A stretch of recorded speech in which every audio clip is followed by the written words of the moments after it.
Hello simplified knowledge lover, मैं हूं नीलम और आज हम बात करने वाले हैं अपने समाज में होने वाली बहुत सारी ऐसी घटनाओं से जिसके बारे में हमें बहुत सारी क्यूरियोसिटी होती है और हम अपने अक्सर मम्मी और पापा से पूछते हैं कि ऐसे हमारे समाज में कब से हो रहा है। और कभी कभी उनके पास जवाब होता भी है और कभी कभी नहीं भी होता है।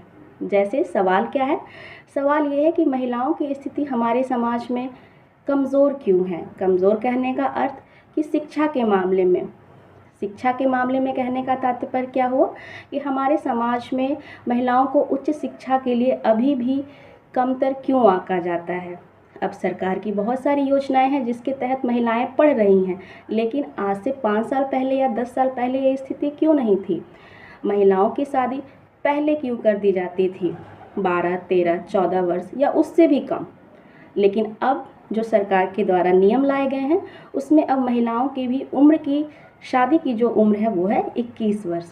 उसी तरह एक और सवाल कि हमारे समाज में अभी भी जादू, टोना, बलि जैसी प्रथाएं चली आ रही हैं, वो कब से शुरू हुई और कैसे शुरू हुई। वहीं जब हम आगे बढ़ते हैं तो हम देखते हैं कि हमारे समाज में ये चिकित्सा की पद्धति, हमारे समाज में ये वर्ण व्यवस्था की पद्धति, ये कब से शुरू हुई। वर्ण व्यवस्था आज भी हम अपने समाज में देखते हैं कि बहुत ज़्यादा हावी है। कुछ स्तर कम हो रहा है लेकिन अभी भी वो हमारे समाज में एग्जिस्ट कर रहा है। तो यही सब वो सवाल हैं जो मुझे बहुत ज़्यादा क्यूरियस बना रहे थे कि ये कब से शुरू हुई। जब इन सवालों का जवाब हमने ढूंढा तो पता चला ये सभी चीज़ें निहित हैं हमारी वेदों में। वेदों के द्वारा ही इन सभी चीज़ों की विवरण हमें वहाँ मिलता है। तो आपको बता दूँ कि वेदों का कहानी शुरू कब से होता है। आप सभी को पता है कि हमारे जो काल है वो है एक वैदिक काल। वैदिक काल क्या है? वैदिक काल उसे कहा जाता है जहाँ पे हमें वेदों के द्वारा जो निहित जानकारियाँ हैं कि उस समय लोग जो है वो किस प्रकार अपना जीवन यापन करते थे, उन सभी के बारे में विस्तृत तौर पे जो जानकारियाँ लिखी गई हैं वो वेदों में लिखी गई हैं। इसीलिए उस काल को कहते हैं वैदिक काल। वैदिक काल में लोग कहाँ से आए? वैदिक काल में लोग जो थे वो मध्य एशिया के तरफ से भारत की ओर आना शुरू किए गए और वो अपने आप को आर्य बताते थे और उनकी जो बोली थी वो है संस्कृत थी।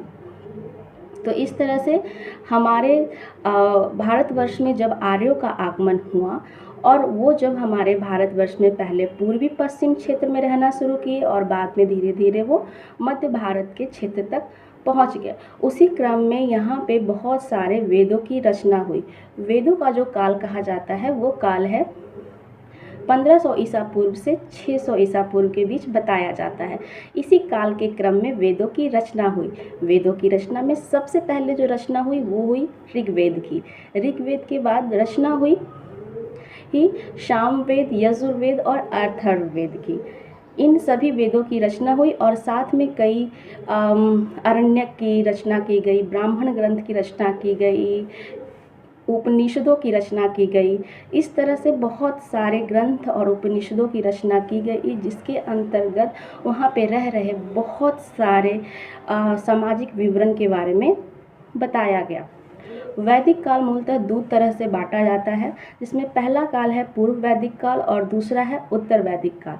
हम लोगों ने अभी जो सवाल किए उन सभी सवालों के जवाब निहित है उत्तर वैदिक काल में। उत्तर वैदिक काल मूलतः इसका वर्ष बताया जाता है 1000 ईसा पूर्व से 600 ईसा पूर्व के बीच में बताया जाता है। अब इसमें क्या है, इस उत्तर वैदिक काल में बताया गया है कि अगर हम सबसे पहले सामाजिक परिवेश की बात करें तो यहाँ की जो जीवन थी वो एकदम से ग्रामीण जीवन लोग यहाँ बिताया करते थे। मुख्यतः यहाँ पे लोगों का जो व्यवसाय था वो था कृषि और पशुपालन।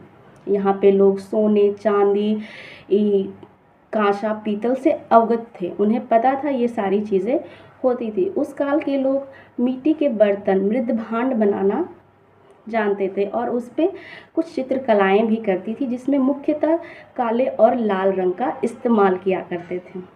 उसी प्रकार महिलाओं की स्थिति उत्तर वैदिक काल में धीरे धीरे दयनीय होने लगी। उन्हें किसी भी प्रकार का सामाजिक प्रतिष्ठानों में भाग लेने से मना कर देना प्रारंभ हो गया। वहीं उन्हें उच्च शिक्षा देने भी बंद कर दी गई। महिलाओं को अब कम उम्र में शादी करना प्रारंभ कर दिया गया। महिलाओं की स्थिति अगर हम देखें तो उत्तर वैदिक काल में बहुत ही दयनीय हो गई थी, वहीं पूर्व वैदिक काल में महिलाओं की स्थिति काफ़ी बेहतर थी। दूसरी चीज़, उत्तर वैदिक काल में ऋग्वेद को छोड़ के सारे वेदों का निर्माण हुआ और यहीं से हमें सारी जानकारियाँ प्राप्त होती हैं। उत्तर वैदिक काल में जब हम वेदों की तरफ बढ़ते हैं तो जब वेद में हम देखते हैं सामवेद को जाना जाता है संगीत के रचनाकार के रूप में, कि जो संगीत की उत्पत्ति हुई वो सामवेद के द्वारा ही हुई। वहीं जब हम यजुर्वेद की बात करते हैं, यजुर्वेद में मुख्यतः बताया गया है यज्ञ के बारे में और कर्मकांड के बारे में। यज्ञ जैसे क्या? यज्ञ जैसे कि हम जानते हैं हमारे धार्मिक पौराणिक कथाओं में बहुत ही ज़्यादा प्रचलित है अश्वमेध यज्ञ, वाजपेयी यज्ञ, इस तरह के यज्ञों का जो प्रावधान है वो यजुर्वेद में लिखा गया है। कर्मकांड से क्या तात्पर्य है? कर्मकांड से तात्पर्य है कि जो हम यज्ञ के क्रम में या पूजा के क्रम में जो हम चीज़ें चढ़ाते हैं, बलि चढ़ाते हैं, बहुत सारी मापदंड होती हैं कि ये करने से भगवान प्रसन्न होंगे, उन सभी क्रियाओं को हम कर्मकांड कहते हैं। वहीं जब अथर्ववेद में आते हैं, अथर्ववेद में जो पूरी जानकारियाँ दी गई हैं वो सामाजिक तौर पे लोग कैसे रहा करते थे उसके बारे में बताया गया है। साथ में यहाँ पे जादू टोना किस प्रकार किया जाता है और किस प्रकार होता है उसके बारे में चर्चाएं की गई हैं। वहीं अगले जब पड़ाव पे हम बढ़ते हैं तो हम देखते हैं चिकित्सा के बारे में होने वाली सारी विधियाँ भी अथर्ववेद में बताई गई हैं। इस तरह से जो अगर देखा जाए तो जो हम ज़िंदगी आज हम जी रहे हैं वो पूरी तरह से उत्तर वैदिक काल की ही जीवनी हम जी रहे हैं। वहीं पे जब अब देखा जाए तो यहाँ पे वर्ण व्यवस्थाएं का आरंभ हुआ। जैसे सबसे पहले ब्राह्मण, क्षत्रिय, वैश्य और शूद्र, इस 3-4 तरह की वर्ण व्यवस्थाएं की गई। लेकिन ये वर्ण व्यवस्थाएं जाति के आधार पे नहीं थी पहले पूर्व वैदिक काल में, लेकिन उत्तर वैदिक काल में ये व्यवस्थाएं जो हैं वो जन्म के आधार पे होनी शुरू हुई। जन्म के आधार और बिना जन्म का आधार से क्या मतलब है? जन्म का आधार से मतलब है कि जब जो जिस परिवार में जन्म लिया वो उसी वर्ण का हो गया।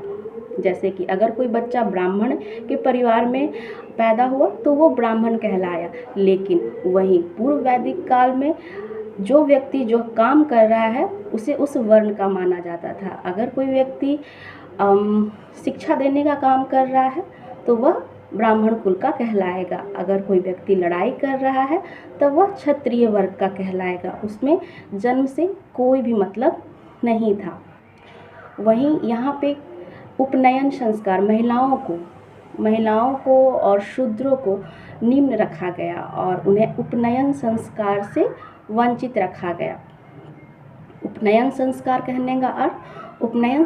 कहने का अर्थ होता है जनेऊ संस्कार, जिसे हम अपने आम बोलचाल की भाषा में बोलते हैं।